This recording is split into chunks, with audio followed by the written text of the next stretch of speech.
At first, when someone told me to go back to where I came from during high school, it was shocking. I didn't know what they meant because I spent my whole life in Canada and I grew up in Canada.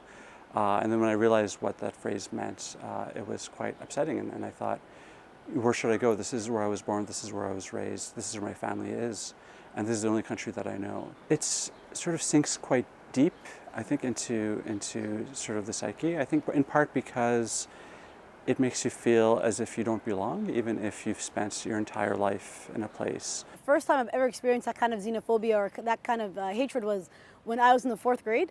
We're walking home from school and unfortunately 9/11 had happened. An older gentleman came out and was like, "You terrorists, you did this to the US and you're going to do it to Canada. Like, you need to go back to where you came from." When I woke up and saw the news, it was quite disheartening. It shook me a little because it's been a while since I heard that. And to think this day and age, it's 2019 for the president of the free world to say such a horrible thing. When you experience it on a day-to-day spectrum, it kind of happens really fast and you don't know how to address it in the moment. But when you deal with it so publicly and it's kind of ongoing, you go through a range of emotions. You get, for me personally, I was really angry. I was hurt. I'm frustrated that people are so ill-educated, and I think there needs to be a conversation about this, and it needs to happen like now.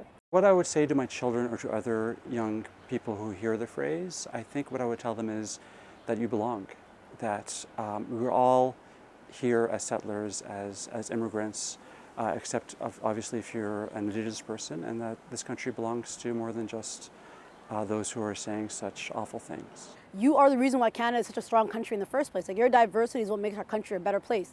Your unique ideas, your unique views, and your unique persona is what contributes to the fabric of this country, right? And that's what makes us strong as Canadians.